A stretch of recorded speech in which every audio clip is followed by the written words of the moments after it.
नमस्कार दोस्तों। Harshali academy channel में एक बार फिर आपका हार्दिक स्वागत है।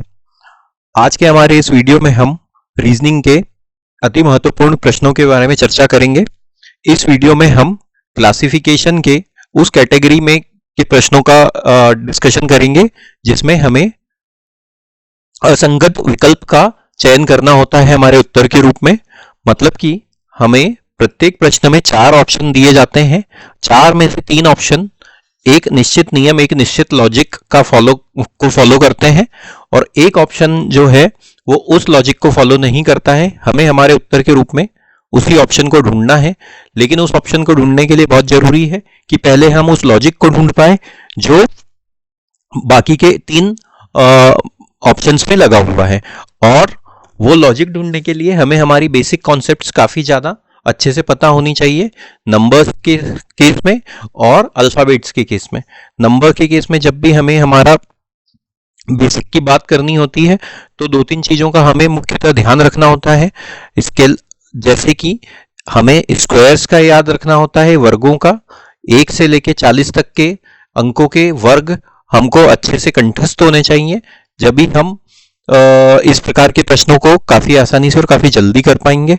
इसी प्रकार हमें क्यूब्स याद होना चाहिए, कम से कम 1 से लेके 20 तक के नंबर्स का। और इसके अलावा हमें प्राइम नंबर का पता होना चाहिए। प्राइम नंबर या अभाज्य संख्याएं क्या होती हैं वो पता होना चाहिए हमें। फिर मल्टीप्लिकेशन और डिवीजन के बारे में पता होना चाहिए। मतलब अरिथमेटिकल ऑपरेशन जो मल्टीप्लिकेशन, डिवीजन, एडिशन और सब्ट्रैक्शन होते हैं, इनके बारे में हमको पता होना चाहिए। तो हम नंबर से संबंधित इन प्रश्नों को काफी ज्यादा आसानी से और जल्दी कम समय में हल कर पाएंगे। हम इन जब प्रश्नों की प्रैक्टिस करेंगे तो हम साथ साथ में एक आइडियल समय सीमा, टाइमलाइन भी हम डिसाइड करते जाएंगे, जिसमें कि आपको परीक्षा में इन प्रश्नों को हल कर लेना चाहिए। अभी ये जो प्रश्न है ये हमने अभी जो एसएससी जीडी का नोटिफिकेशन निकला है उसको ध्यान में रखते हुए बनाए हैं। लेकिन आप ऐसे प्रश्नों की प्रैक्टिस करेंगे तो आपकी ना सिर्फ एसएससी जीडी बल्कि अन्य रीजनिंग की परीक्षाओं में, जहां जिस भी परीक्षा में रीजनिंग के प्रश्न पूछे जाते हैं, आपकी उस तैयारी में आपको बेहतरी मिलेगी। तो आइए दोस्तों, प्रश्नों की प्रैक्टिस के साथ शुरू करते हैं और देखते हैं कि हम इन प्रश्नों को कितनी जल्दी, कितने समय में हल कर पाते हैं। अब जब भी ये प्रश्न आता है, जैसे कि इसमें हमको दिया गया है असंगत का पता लगाएं। अब जब भी इस प्रकार का प्रश्न आता है तो सबसे पहले हमारी नजर हमारे ऑप्शंस पे जाते ही हमको ये देखना चाहिए कि हमें जो नंबर के स्क्वायर या क्यूब कहाँ कहाँ पे दिख रहे हैं। तो जो पहला पेयर है वो देखिए, वो कैसा लिखा हुआ है, 1 अनुपात में दिया हुआ है 8। मतलब 8 क्या होता है, जैसे ही हमने 8 देखा हमारे दिमाग में ये जाना चाहिए कि ये 2 का क्यूब है। इसी प्रकार 1 1 का क्यूब है, तो हम इसको इस प्रकार लिख सकते हैं। 27 और 64 दिया हुआ, ये ऑप्शन नंबर 1 था। 2 में दिया हुआ है 27 और 64। 27 और 64, 27 मतलब 3 का क्यूब और 64 मतलब 4 का क्यूब। ऑप्शन नंबर 3 में आते हैं, क्या दिया हुआ है, 125 और सामने दिया हुआ है 218। 125 है 5 का क्यूब, लेकिन 218 किसी का भी क्यूब नहीं है। अब इसी प्रकार ऑप्शन 4 में आते हैं तो दिया हुआ है 343 और उसके सामने दिया हुआ है 512। 343 मतलब 7 का क्यूब और 512 मतलब 8 का क्यूब। तो सिर्फ एकमात्र ऑप्शन ये है, ऑप्शन नंबर 3, जिसमें जो दूसरी संख्या है वो किसी भी संख्या का पूर्ण घन नहीं है, इसलिए ऑप्शन नंबर 3 हमारा सही उत्तर होगा। शॉर्ट ट्रिक क्या होगी इस प्रकार के प्रश्न में? शॉर्ट ट्रिक यही है कि हमें स्क्वायर या क्यूब ठीक से याद हो। जैसे ही हमको 1 और 8 दिखा मतलब 1 का क्यूब और 2 का क्यूब, ये हमारे दिमाग में बैक ऑफ द माइंड ये कैलकुलेशन हो जाना चाहिए। परीक्षा में इस प्रकार के प्रश्न को हल करने के लिए हमें ज्यादा से ज्यादा 4 सेकंड लगना चाहिए। वो जब ही हो पाएगा जब हमको क्यूब और वर्ग काफी अच्छे से याद होंगे और साथ साथ में हमने ऐसे प्रश्नों की काफी ज्यादा प्रैक्टिस की होगी। प्रैक्टिस करने के लिए आप हमारे चैनल पे बने रहिए, सभी वीडियोस को देखिए। हम टॉपिक वाइज वीडियोस भी शेयर करते हैं, प्रीवियस ईयर के क्वेश्चंस भी शेयर करते हैं, ताकि आपको रियल एग्जाम का एटमॉस्फेयर मिले और टॉपिक वाइज वीडियोस में आपकी प्रत्येक टॉपिक की तैयारी ठीक से हो पाए। अगले प्रश्न पे बढ़ते हैं। इस प्रश्न को हल करने के लिए हमें जो समय लगना चाहिए वो लगना चाहिए 3 सेकंड, और इस प्रश्न का सही उत्तर होगा 240। अब मैं बताता हूं कि ये इसके पीछे लॉजिक क्या है और इसकी बेसिक कॉन्सेप्ट समझाता हूं आपको। बेसिक कॉन्सेप्ट क्या है, देखिए जैसे ही हमको 126 दिखा, 169 दिखा और 224 दिखा, हमको ये समझना चाहिए कि ये जो नंबर्स हैं किसी ना किसी वर्ग या किसी ना किसी घन के नजदीक है। कैसे? 126 किसके पास में आता है? 125 के पास में आता है। 125 धन 1 के रूप में लिख सकते हैं इसको। तो 125 किसका घन होता है? ये होता है 5 का घन। 5 का घन धन 1। 169 इसको कैसे लिख सकते हैं? ये 13 का जो वर्ग होता है वो होता है 169, और उसमें से 1 घटा दें तो हमको मिलता है 168। मतलब क्या, इसको कैसे लिख सकते हैं? हम इसको लिख सकते हैं 13 का वर्ग -1। फिर क्या दिया हुआ है? 225, 224। 224 किसके नजदीक है? 225 -1। इसको हम कैसे लिख सकते हैं? 15 का वर्ग -1। लेकिन 240 ऐसा है जो किसी भी वर्ग या घन से एक का अंतर नहीं रखता है। ये देखिए, ये 5 का घन +1 है, ये 13 का वर्ग -1 है, ये 15 का वर्ग -1 है। तो ये जो ऊपर के 3 नंबर हैं वो किसी ना किसी संख्या के पूर्ण वर्ग या फिर घन, स्क्वायर या फिर क्यूब से या तो एक ज्यादा है या फिर एक के अंतर से कम है, या तो एक के अंतर से ज्यादा है या तो एक के अंतर से कम है। सिर्फ 240 ही है जो ऐसा नहीं है। तो ये अब देखिए यहाँ पे जो 3 सेकंड मैंने लिखा था, ये 3 सेकंड भी ज्यादा समय है। अगर हमको क्यूब और स्क्वायर ठीक से याद होंगे तो हम 3 सेकंड या उससे भी कम में इस प्रश्न को हल कर पाएंगे। ये प्रश्न शायद 2017 में सीजीएल में पूछा गया था। हम सीजीएल के लेवल के प्रश्नों की तैयारी कर रहे हैं ताकि हम स्टेट जो जीडी की एग्जाम है उसको हम और अच्छे से कम समय में तैयारी कर पाए। आगे बढ़ते हैं। इस प्रश्न को हल करने के लिए जो हमारा आइडियल टाइम होना चाहिए वो 5 सेकंड से ज्यादा नहीं होना चाहिए। लॉजिक क्या है? देखिए, पहला जो नंबर है इसको मैं यहां पे लिख लेता हूं, पहले ऑप्शन को 1, 11 और फिर 1111। पहले नंबर से अगर दूसरा नंबर लाना हो मतलब हमने क्या किया, इसमें 11 का गुणा किया, और इसी प्रकार इस पहले नंबर में हम 1111 का गुणा कर दें तो हमको तीसरा नंबर मिलता है। ऑप्शन नंबर 2 को 2 मिनट के लिए छोड़ते हैं और 3 और 4 को डिस्कस करते हैं। 3 में क्या दिया हुआ है? 4, 44 और 4444। 4 में अगर हमने 11 का गुणा किया तो 44 मिला, और 4 में मतलब पहले नंबर में हमने 1111 का गुणा किया तो हमको तीसरा नंबर मिला। यही लॉजिक यहां पे लगा हुआ है। 8 में अगर हमने 11 का गुणा किया तो 88 मिलता है, और 8 में अगर हमने मल्टीप्लाई बाय 1111 किया तो 8888 मिलता है। दूसरे ऑप्शन में ये लॉजिक फॉलो नहीं हो रहा है क्योंकि 2 दिया है, 22 दिया है और 4444 दिया है। तो पहली संख्या में 11 का गुणा करने पे हमको दूसरी संख्या तो मिल रही है, लेकिन पहली संख्या में अगर हम 1111 का गुणा करें तो हमको 4444 नहीं मिलता है, हमको 2222 मिलता है। इसीलिए ये ऑप्शन असंगत है और ये ही हमारा उत्तर होगा। तो हमने बेसिक कॉन्सेप्ट को भी डिटेल में समझा और इसमें लगने वाला टाइम भी हमने देखा।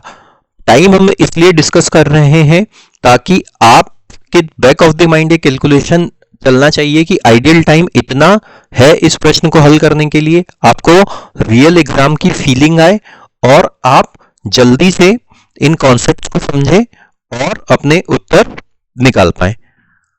आगे बढ़ते हैं। अब देखिए यहां पे हमसे क्या कहा गया है, असंगत का पता लगाना है, और इस प्रश्न को हल करने के लिए जो टाइम है वो 4 सेकंड है। 4 सेकंड में कैसे हल होगा? पहला ऑप्शन देखते हैं, क्या दिया है 11 और उसके बाद दिया है 144।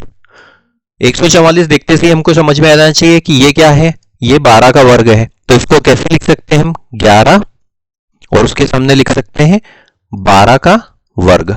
मतलब इसको कैसे और दूसरे तरीके से कैसे लिख सकते हैं, अगर पहली संख्या x है तो दूसरी संख्या क्या है, दूसरी संख्या क्या है, दूसरी संख्या x धन 1 का वर्ग है।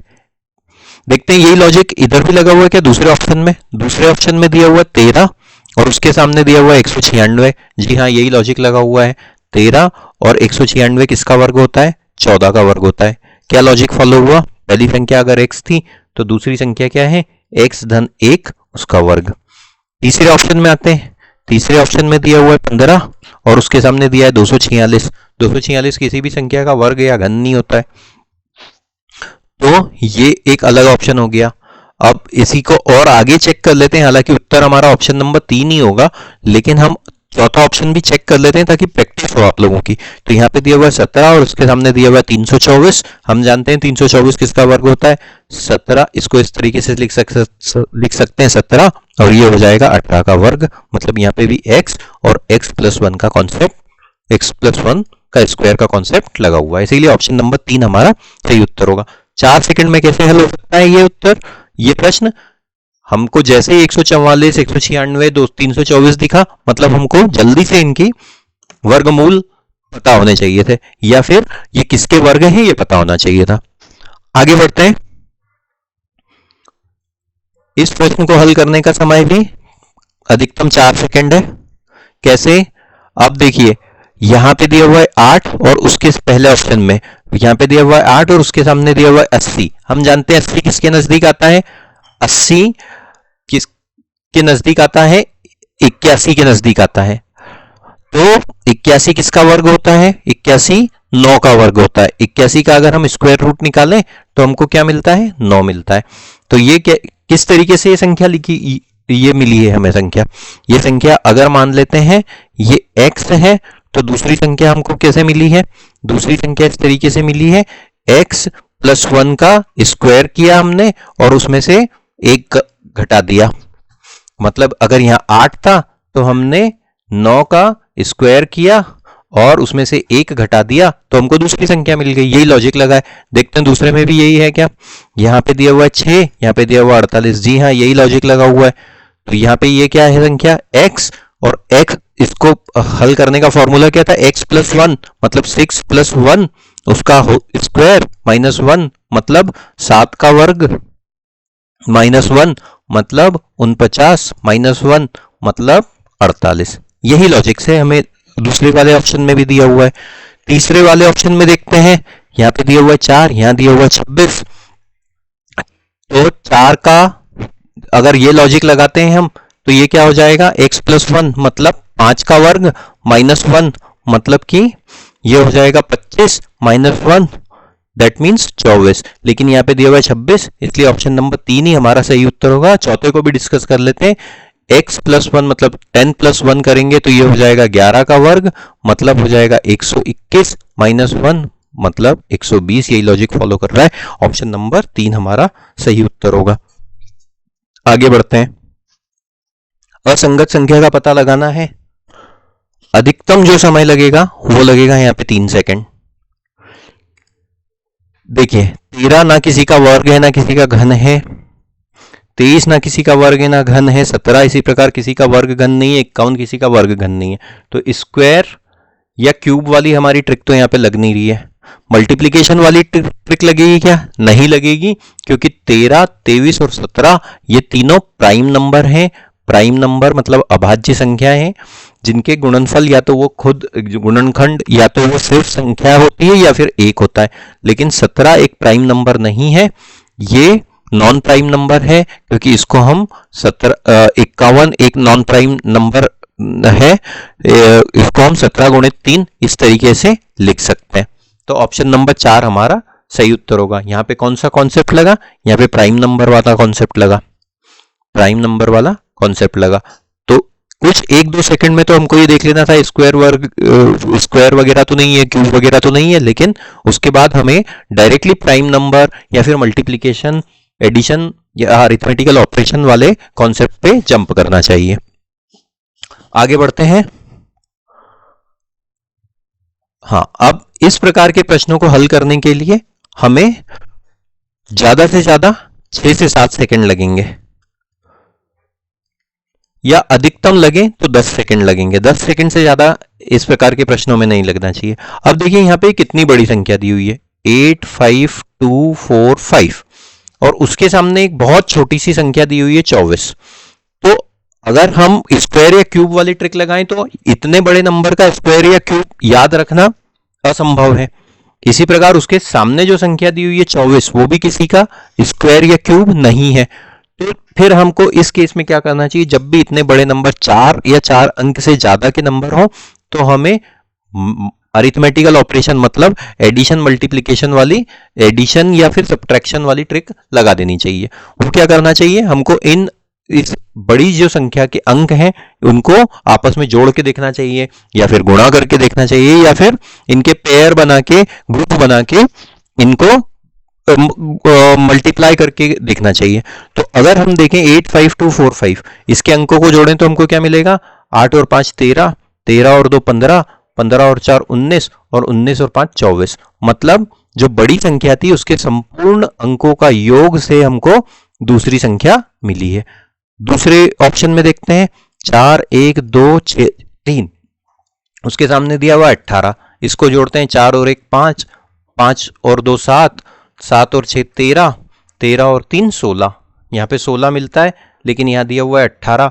बाकी के ऑप्शन में देख लेते हैं, तो दिया हुआ 2 6 5 8 4, 2 और 6 8, 8 और 5 13, 13 और 8 21, 21 और 4 25, यही उसके सामने दिया हुआ है। तीसरे ऑप्शन में चलते हैं, यहाँ पे दिया हुआ है 7 7 0 5 2, इनको जोड़ें तो 7 और 7 14, 14 और 0 14, 14 और 5 19 और 2 21, उसके सामने 21 ही दिया हुआ है। तो सिर्फ ऑप्शन नंबर 2 ऐसा था जो इस नियम का पालन नहीं कर रहा था, तो ऑप्शन नंबर 2 हमारा सही उत्तर होगा। अगले ऑप्शन चलते हैं। यहाँ पे अब ये जो प्रश्न है, इस प्रकार के प्रश्न को हल करने के लिए भी हमें अधिकतम 8 से 10 सेकंड लगना चाहिए। अब वो कैसे लगना चाहिए, इसकी हिंट क्या है वो मैं आपको समझाता हूं। 14 दिया है, उसके सामने 210 दिया है।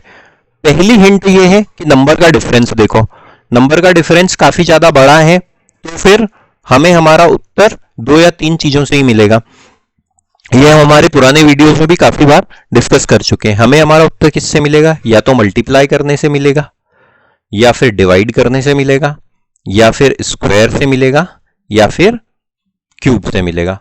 अब 14 जो ये संख्या दी हुई है, 14 का अगर हम इसमें स्क्वायर देखें तो क्या होता है, इसका वर्ग होता है 196, और 196 में अगर हम फिर से 14 जोड़ दें तो हमको क्या मिलता है, 210 मिलता है।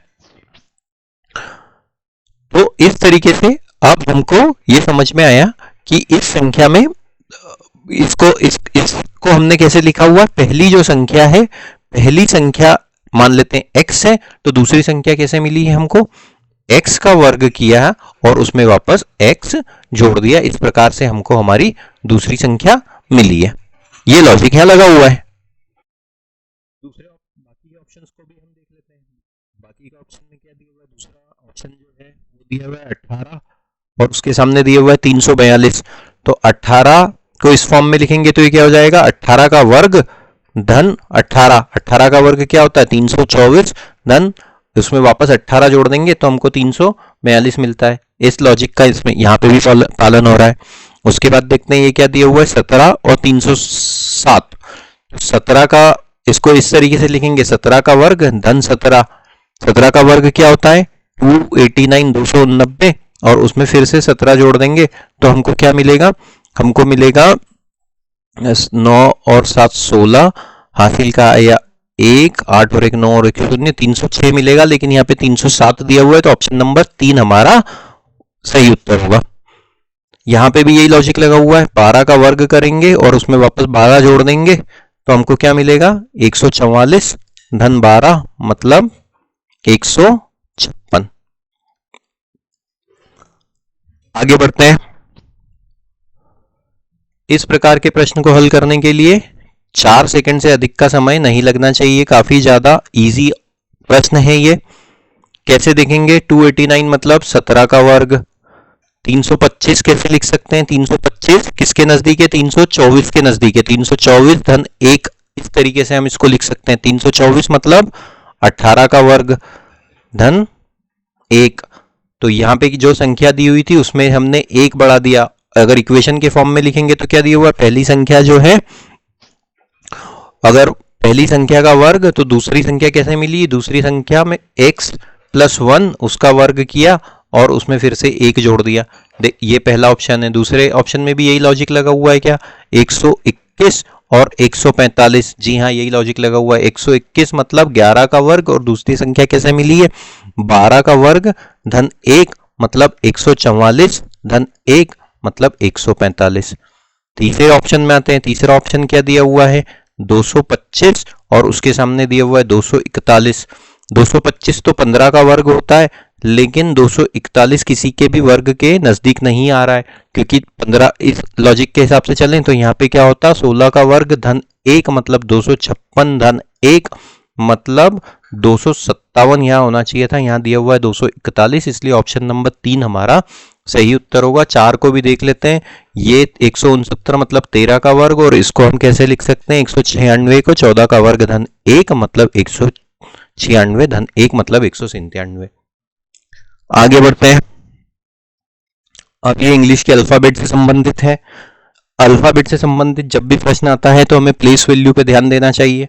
अगर हम प्लेस वैल्यू, इंग्लिश अल्फाबेट की प्लेस वैल्यू, और ऊपर जो हमने कॉन्सेप्ट स्क्वायर और क्यूब और प्राइम नंबर और अरिथमेटिकल ऑपरेशन जैसे मल्टीप्लिकेशन, एडिशन, सब्ट्रैक्शन, डिवाइड, ये सब अगर हम ठीक से कर लें तो हम हमारा रीजनिंग का ये मानिए कि 60 to 70% पोर्शन कवर कर लेते हैं। सभी प्रकार के प्रश्नों में यही कॉन्सेप्ट, प्लेस वैल्यू वाली कॉन्सेप्ट आएगी अगर अल्फाबेट्स हैं तो, और नंबर्स हैं तो ये वाले कॉन्सेप्ट्स की अलग अलग एप्लीकेशन आती है। हाँ, अब प्लेस वैल्यू पे चलते हैं। प्लेस वैल्यू क्या होती है? हम जानते हैं वर्णमाला में 26 लेटर होते हैं, A B C D से लेके अंत में X Y Z तक। A मतलब इसको हम बोलते हैं A मतलब 1, B मतलब 2, C मतलब 3, D मतलब 4, और इसी प्रकार X मतलब 24, Y मतलब 25 और Z मतलब 26। ये इनकी प्लेस वैल्यू हम मानते हैं। ये फर्स्ट सीरीज की प्लेस वैल्यू है। ये फर्स्ट सीरीज है। कभी कभी प्रश्न में इसको आगे कंटिन्यू कर दिया जाता है, जैसे Z के बाद फिर से A B C D लिख दिया जाता है और इसे फिर से X Y Z तक ले जाया जाता है। तो फिर हम A की प्लेस वैल्यू 27 लिखते हैं, B की 28 लिखते हैं, C की 29 लिखते हैं, और इसी प्रकार अंत में इसकी Z की 52 लिखते हैं। इसको सेकंड सीरीज प्लेस वैल्यू बोलते हैं। सेकंड सीरीज प्लेस वैल्यू, कुछ कुछ प्रश्नों में सेकंड सीरीज प्लेस वैल्यू के कॉन्सेप्ट यूज होती है। और तीसरा जो कॉन्सेप्ट होता है वो पेयर ऑफ अपोजिट लेटर।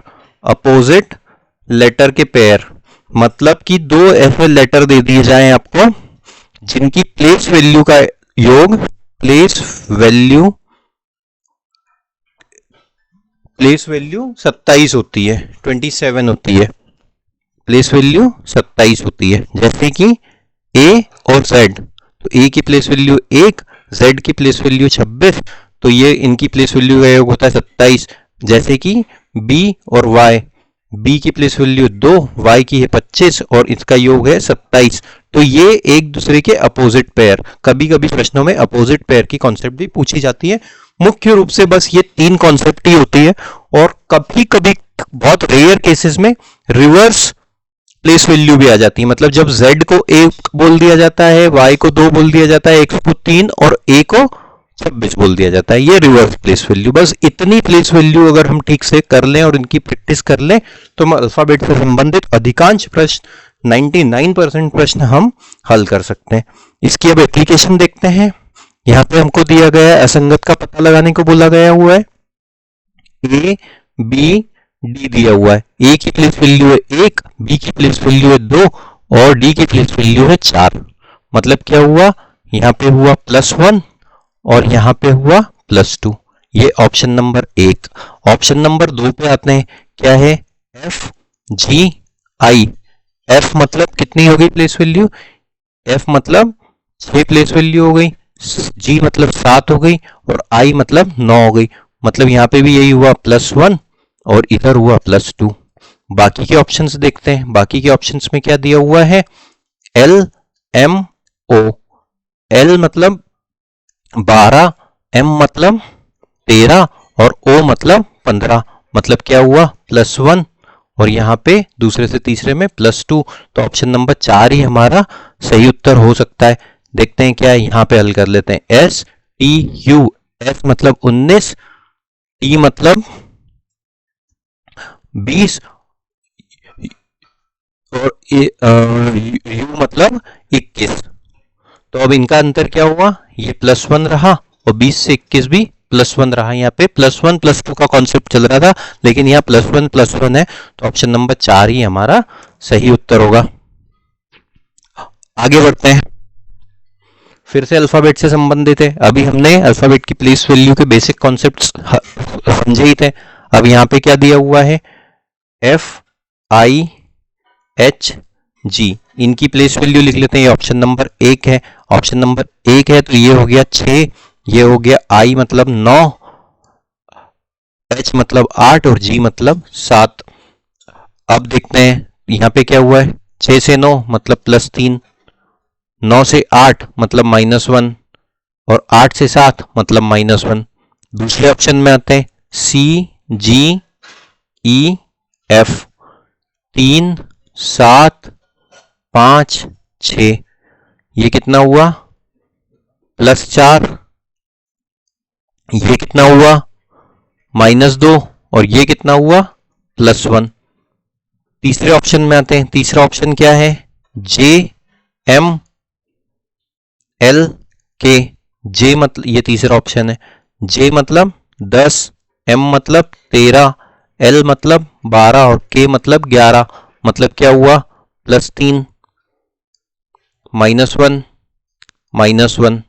चौथा ऑप्शन डिस्कस कर लेते हैं, क्या है, VYXW, V मतलब 22, Y मतलब 25, X मतलब 24 और W मतलब 23।